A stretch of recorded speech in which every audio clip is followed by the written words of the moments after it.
Mimi naitwa William Bayani kutoka kijiji cha Mesarani Juu. Sawa. Tueleze tukio zima ilikuwaje na ilikuwa pia lini? Tarehe 14 mnamo muda saa 9 kamili tulikuwa mashambani pamoja mimi na ndugu zangu wadogo zangu na mama zangu. Muda saa 10 tukaona kundi la watu linakuja mashambani kwetu. Wakaja na trekta yao wakati sisi tunaendelea kulima na trekta yetu. Wakaja huku barabarani, upande wa barabara, wakaweka trekta lao wakaanza kulichimba chini. Walivyotufikia sisi wakatuambia tusimamishe trekta yetu. Tukasimamisha trekta yetu. Wakamfuata kijana ambaye alikuwa anaendesha trekta, wakaanza kumpiga. Walivyoanza kumpiga huyo ambaye anaendesha trekta akawa ameshuka.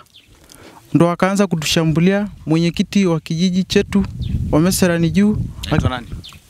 Anaitwa Pusindawa Lenesiwan. Ndo naye yupo kwenye ile kundi akiwa sio kama yuko kwa sababu ya mwenyekiti. Naye amejiunga kwenye ile kundi wa kutuvamia. Sasa wakaanza kutuvamia, wakanikuta mimi, mmoja akanishika mikono. Kijana mwenyekiti kabisa, yeye kama mwenyekiti, nimemtambua yeye kama yeye. Mbele ya uso wangu akanikata kichwa ambao ndo ili jeraha nalo hapo kichwani. Alivyonikata wakaanza kumkimbiza wale wengine hao wadogo na kakaangu mkubwa ambaye anaitwa Edward. Wakamkimbiza Edward akakimbia mpaka nyumbani. Mimi kuna mzee amekuja akanishika mkono akanileta nyumbani. Ndipo walivyoona hamna watu wa kuwapiga tena, wakarudia trekta na pikipiki ambazo zilikuwa zinaleta mbegu shambani. Wakavunja pia na trekta. Walivyomaliza kuvunja ndipo wakashuka chini kwenda kule shuleni. Wakaenda kuweka kikao. Mimi muda huo nilichukuliwa na ile kakaangu Edward kwa sababu yeye hakujeruhiwa sana. Ndipo akanipeleka hospitali. Nilipofika nilianza kupitia kwanza polisi, nikakata PF3, nikaenda hospitali. Hospitali ya wilaya ya Monduli. Nilipokelewa na madaktari, wakanitibu, wakaangalia jeraha yangu, nilikatwa mpaka kwenye mfupa ya kichwa. Nikashonwa, nikalazwa. Hapo wale wakaja sasa. Kakaangu ambao amenileta wakaja, wao wajalala kwa mimi tu mwenyewe ndo nilibaki hospitali. Mimi nilivyolazwa, wao wakaja huku nyumbani. Hapo sasa wakasikia kwamba wale watu wako kwenye kikao na gari ya polisi ilikuja, wakachukua mwenyekiti wa kijiji chetu cha Mesarani, akachukua pamoja na kijana mmoja, akawaleta Monduli pamoja na mama zangu. Wakaja baba akaambiwa tokeni nyumbani kwa sababu wale watu bado wako, kwa sababu imefika usiku. Wale watu bado wako wanakuja kuchoma boma. Baba akachukua familia na gari ikiwa imepasuliwa hivyo akachukua familia kwenda kuficha kwa rafiki yake. Alivyoenda kuficha kwa sababu mimi nilikuwa hospitali lakini nilikuwa nawasiliana, akaniambia tupo nyumbani, tuko maeneo kwa rafiki yangu, tumeenda kujihami huko. Sasa hapo baba akarudi nyumbani usiku na pikipiki. Wale wale wa Edward kakaangu na wadogo zangu ambao wananifuata wakarudi nyumbani. Wakaja wakaona tochi shambani. Wakaenda kuangalia tochi kwamba hii tochi inafanya nini shambani, maana ilikuwa inawaka tunakuzima. Wakaenda kuangalia, wakakuta watu wanafeka shamba, watu zaidi ya watu 100 na kuendelea. Ndipo sasa wakawamulika, wakawafahamu, wakawa wanataka kuwashambulia kina baba, wakakimbia. Wao wakaendelea na kazi zao wale watu. Ndipo sasa asubuhi kukucha mimi niliruhusiwa kutoka hospitali muda majira saa 1 mwenyekiti. Sasa nikurudishe nyuma kidogo kwenye tukio la kupigwa wewe. Labda ilikuwa ni majira saa ngapi na hilo kundi lilikuwa ni kundi la watu wangapi? Kundi lilotupiga sisi ni karibu watu 50.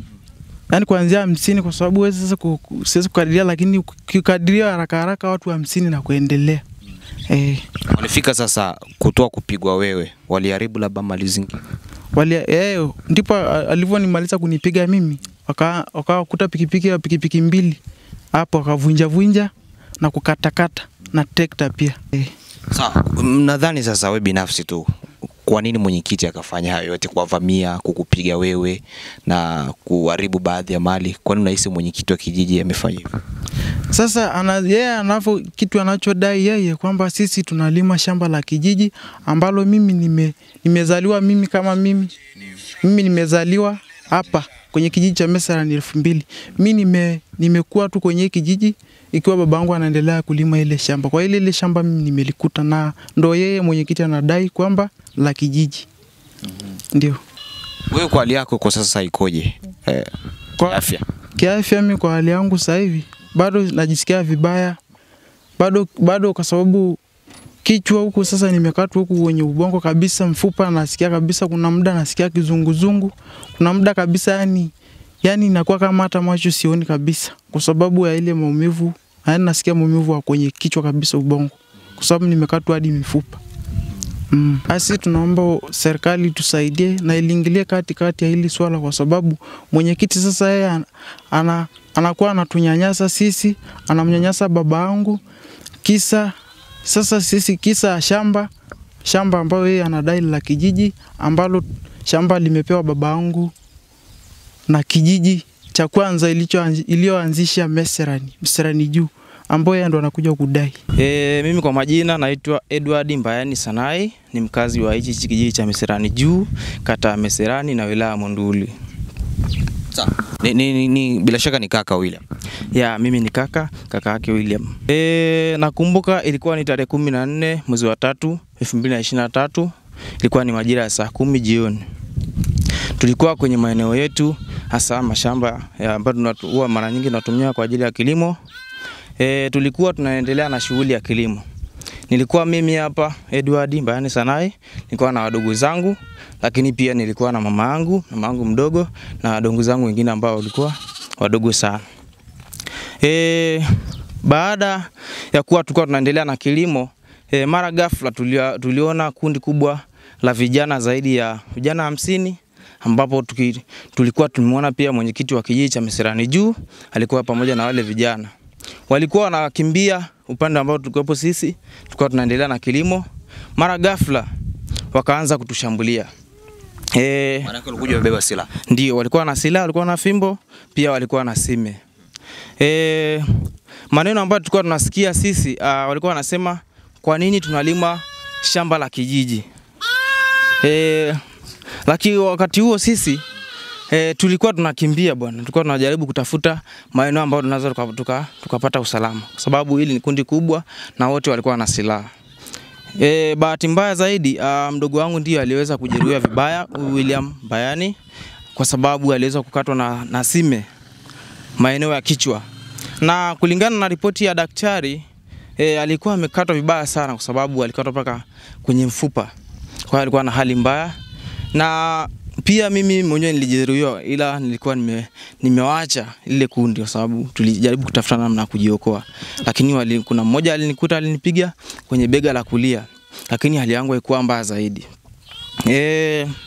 Baada ya tukio hilo kutokea, nakumbuka wadogo zangu pia waliweza kukimbia, wamama walijaribu kuokoa wale watoto ambao hawezi kukimbia.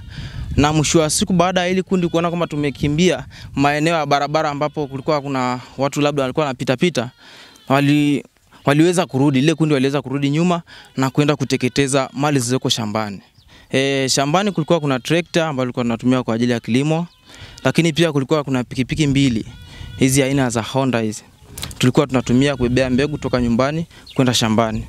Lakini pia kulikuwa kuna gari ya baba yangu basi, aina ya Rosa, ambapo trekta ilipozima shambani, tulikuja kuchukua gari kwa ajili ya kwenda kulishtua, kuwashia, kwa sababu ilikuwa ni la kushtua na kuwaka. Kwa hiyo na baada ya hilo kundi kuna hilo kundi wamekimbia ukanda ambao tulikuwepo sisi hapa, gari ilizima ghafla. Na ndivyo tuliacha gari pale, wakapasua na gari, wakaharibu sehemu mbalimbali za gari, hasa vioo. Kuna hii wiper screen ya mbele, pia kuna vioo vya huku pembeni nyuma ya driver, vioo viwili vimepasuliwa kabisa. lakini pia walipasua kioo ambayo ilikuwa chini kwa upande wa siti ya pili ukiachana na driver. Lakini pia walifungua engine, walipasua oil cooler, walivunja na mlango wa kuingilia abiria na sehemu zingine. Na pikipiki ndo waliteketeza kabisa kwa sababu walivunja steering, walipasua matairi kwa kukata na sime, lakini pia walipasua na taa. Na trekta hivyo walipasua rejeta, lakini pia walivunja exhaust, pia walikatakata matairi yote kwa kutumia sime. Na sehemu zingine za trekta ambazo nadhani wakaguzi wa magari au Vecon alikuwa na ripoti sahihi ya vitu ambavyo viliharibika. Na baada ya tukio kutokea, mimi nilimchukua mdogo wangu kwa kuwa yeye ndiye alikuwa na hali mbaya zaidi na kumkimbiza kituo cha polisi kwa ajili ya kukata pepsiri ili akapate kupata huduma ya matibabu. Baada hapo nilifanikiwa kupata pepsiri, nilimfikisha mdogo wangu kituo cha hospitali ya wilaya Monduli kwa ajili ya matibabu. Na baadaye wakati tukio lilikuwa linaendelea, mama yangu aliweza kumpigia baba yangu simu kwa kuwa hakuwepo nyumbani, alikuwa ameenda Arusha mjini kwa ajili ya kufuata spare ya gari letu, lakini alimjulisha kuwa kuna tukio limetokea huku nyumbani. Hivyo familia ilikuwa inaangamizwa na kundi la mwenyekiti ambao waliweza kutuvamia mashambani. Baada ya baba kupata taarifa hiyo, alikimbia ghafla, na kipindi hicho nilikuwa nambeba mdogo wangu hospitali. Tuliweza kukutana pale mji wetu pale Dukabovu. Baba aliweza kutuambia nini kilitokea, tuliweza kumuelezea kwa haraka kwa sababu mdogo wangu alikuwa anavuja damu za kutosha. Hivyo na baadaye tukampeleka kwenye kituo cha polisi kama nilivyosema, na baadaye hospitali ya wilaya Monduli na akapata matibabu. Baada ya kupata matibabu hayo, daktari aliweza kusema inabidi alazwe kwa kuwa alimwaga damu nyingi sana, na hilo jeraha lilikuwa ni hatari kwa sababu alikatwa hadi kwenye mfupa. Na baadaye mdogo wangu alilazwa pale. Kesho yake asubuhi aliweza kuruhusiwa kuja. Hiyo ilikuwa ni tarehe 14. Sasa tukio kubwa zaidi ambalo lilikuja kutokea ni tarehe 15. Tarehe 15 mwezi wa 3 2023. Yani maana yake kesho yake ilikuwa ni Jumamosi. Kwa kuwa ni usiku majira saa 7, tarehe itakuwa imeshabadilika ndio maana tumeita tarehe 15. Huyu mwenyekiti, lakini kabla hapo gari la polisi la kituo cha Monduli lilishuka siku hiyo tarehe 14 na kuja kushuhudia tukio hilo.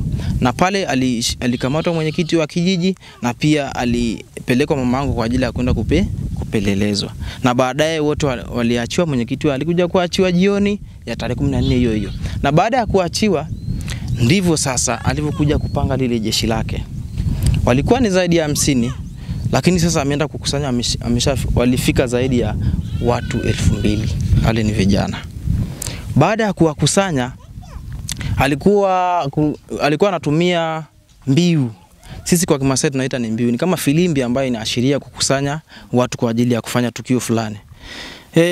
Walikuwa wanapita mitaani kwenye kijiji, kila sehemu walikuwa wanapita na pikipiki wakipuliza mbiu kwamba tokeni, nendeni sehemu fulani, kuna tukio tunataka tufanye kwa haraka. Kwa hiyo alivyokuja Monduli alifanikiwa kukusanya vijana kwa namna hiyo, lakini alikuja kuweka kikao. Wale vijana wote walikuja kuweka kikao jirani na bwawa la Shakape, alimaarufu kama Shakape. Ni jirani tu ama pembeni na shule ya sekondari Meserani. Na baada ya kujikusanya pale, taarifa tulikuwa tunapata miongoni mwa wale vijana, kwa kuwa kuna baadhi walikuwa wanatupa taarifa na sisi tunapanga namna ya kufanya.